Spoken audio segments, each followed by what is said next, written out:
Hello everybody, Robert Lewis here. Today's video is going to be a little bit different. It's going to be a little uncomfortable for me, hopefully entertaining for you. I'm going to talk about 3 mistakes I've made while working on this truck. Just wait till you hear about that third one too. I still have emotional damage from it. I'm sharing these things for 2 reasons. One, I would like to help all of you and prevent you from making these mistakes so that you can save some time, save some money, and also avoid all of the emotional heartache involved in some of this. And the next is, hopefully there's some entertainment value. Y'all can have a laugh at my expense.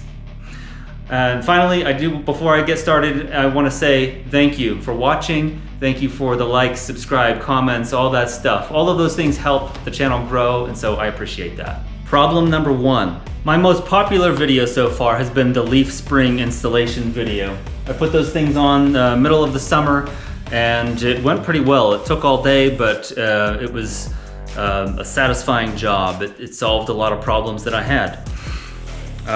Once I had everything installed, I took it for a test drive. Everything felt fine, it felt improved, and everything sounded good.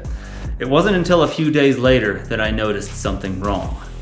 While driving, I would hit a bump and then I would hear this noise. It was a noise unlike any other noise I've heard before while driving, so I immediately was concerned. I pulled over, I looked around, didn't see anything. In my mind, it was the springs broken and the springs clapping together, and that's what the noise was. But here's what the noise sounded like. It sounded like that because it was exactly that. Yeah, the bolts on the front of the bumper were not tight. So yeah, spring installation took all day. I must have been tired and got distracted as I'm putting things together. I'm wanting a shower and some dinner and stuff, and yeah, I just didn't tighten those bolts. So as soon as I realized that was the problem, it took me a little while, but once I did, I tightened them up and problem solved. So here's my lesson. Slow down and focus on what you're doing. This is me talking to me right now, and you probably need to hear it too. All right, next problem. I had an exhaust manifold leak this past summer. Actually, I had it for a couple of years, and I was just dreading dealing with it because I've watched videos and read stories and just all the horror stories of trying to remove an exhaust manifold and the bolts breaking off and then having to use a welder or use a stud extractor or all these things to fix the problem. And so I just thought, this isn't that big of a problem. But the back half of the driver's side of the engine block is covered in a coating of soot from this problem, and it's leaking from the rearmost piston, maybe even the 2 pistons on that side. I also suspected that I was losing all sorts of horsepower from this. In case you don't know, the way a turbocharger works is exhaust gases are exiting the engine, and before they go out the tailpipe, they go through a turbocharger and they blow on a little turbine and spin it really, really fast. That turbine is connected to a second turbine that is plumbed through your air intake system, and it spins really fast, and so it's sucking air in, compressing it, and then forcing it into your engine.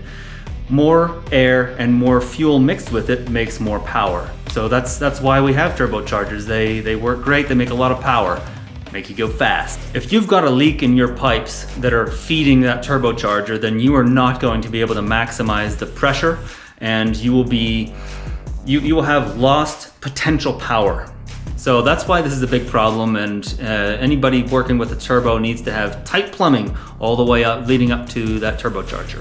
Okay, so back to the process. Now, in preparing to do this job, I bought a gasket. This is an exhaust manifold gasket. You pull the exhaust manifold off, put this gasket on, bolt it all back up, and this thing has very soft metal. It will, when you bolt it on tight, it will compress and it'll seal all those gaps so that you don't have to actually get a new manifold, you don't have to machine it down. You can put one of these on and it should fix your problem. I also bought forward exhaust manifold bolts. Anytime you're pulling those off, you should put new ones on. And because of all the horror stories I had watched and read, I got a stud extractor just because I didn't want to get halfway into this project and break a stud and not be able to deal with it. So I was ready. There was also quite a bit of time involved in this process. You see, you have to pull off your intake, your intercooler tubes. I even took out the batteries and the battery tray. That way I had a lot of access down in this area to work on those bolts, to pull them back out, put them back in, all of that. So I did all of that. It took like an hour of prep time. And then I started loosening bolts. I started at the front, loosen, broke them all loose. I was happy because they weren't breaking, they were loosening and coming out. I didn't take them all the way out, I was just going to loosen them. When I got to those rearmost bolts though, they were already loose. All I needed to freaking do was tighten those bolts and it would fix the freaking problem. So, my lesson is make sure you do a proper diagnosis. Understand your problem, especially before you go buying parts, spending time. Do some research, fiddle around with things and make sure you know what's wrong. I jumped the gun on all of that. Problem number 3, the high pressure oil pump. Several years ago, I had a leak on this pump. I'll show you where it is. It's right, this is your fuel bowl. It is right down underneath there. There are 2 lines that come out the side of this pump and 1 line goes to each head. And there's a little O-ring where the outlet ports connect to the pump. They started leaking. So I got a kit, less than $20. It had a tool to help you do it and everything. And I was very excited because as many of you know, diesel engines are, well, they can be very pricey to fix. And that's one of the reasons people tend to shy away from them. So to have a $20 fix is unheard of. I started tearing into it. So to do that repair, you pull those ports out and you put a new O-ring on. You put those ports back into the pump. You can do all this while it's in the truck still. You just have to get a couple things out of the way. So I did all of that. You use Loctite, red Loctite, to seal those ports on the pump. And the ports need to be dry. That pump is an oil pump. It's full of oil. That oil will prevent the Loctite from working. You're supposed to evacuate the oil out of the pump. I did not.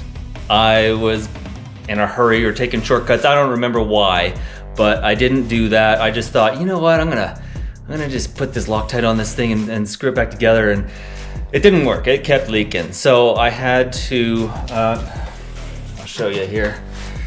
You reach right down in here, and there is a plug for the back of that pump, and so you can drain the oil out of the pump, and that will allow the threads to be dry. Then you can put it all together with Loctite. It will seal properly, correctly, and then you're on your way. So second time around, that is what I did. But here's where the problem began. I did all of the work, got it all back together, that was fine. Then you have to put that plug back on the back of the pump. And because it's way down in there, it's probably 8 inches down there from the top part here. And as you can see, there's a lot of hoses and wires and stuff in the way. So I am usually pretty meticulous about torque specs. I try to pay attention to that when I can. Once I was ready to torque that plug in there, because of all the wires, I could only move the torque wrench a very, very small amount of distance. And I kept tightening and tightening and tightening and tightening, listening for that click on the torque wrench. And then all of a sudden, whoa! Oh my gosh. I felt so sick. I knew immediately what happened. I had stripped out the threads on that plug, and I got down out of the truck. I probably said a lot of curse words. I don't remember, this is a while ago. But I thought I was gonna throw up. I was sick. Anyways, it was such a tight area that I didn't have enough throw on that wrench to make the click happen on the torque wrench. So I ended up buying a whole new pump. And I know that they sell nowadays for $500. For some reason, I remember this being more like $700, and I think it's because I had to buy it from a local shop. I didn't have time to wait to have one shipped to me, because this is my only vehicle. I couldn't afford to have any downtime at all. So I found one locally, bought it, put it in, and I went on my way. But that was a very expensive mistake.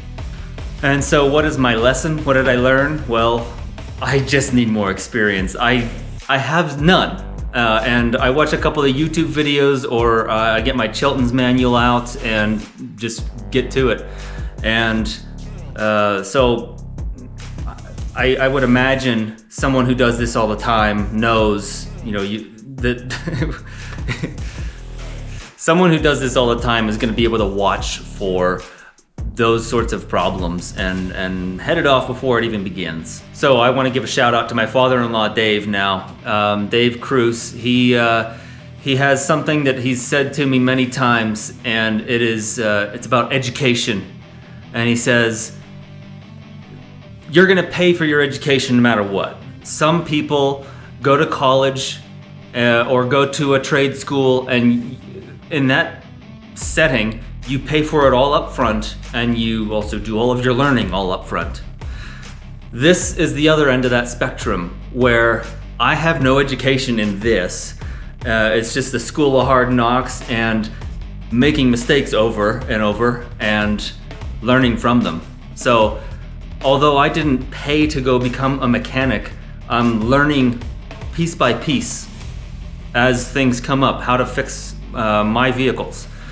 And ultimately I do end up making mistakes, and this is one of them. The valve covers on my Honda Odyssey was another one. I had to do that job 3 times. So this is just what happens, and you gotta be okay with it. I'm learning, I'm having fun, I enjoy doing this work, and so it all works out for me. Well, that is the end. Thank you very much for watching. Please like and subscribe, and I will see you all in the next one. Bye.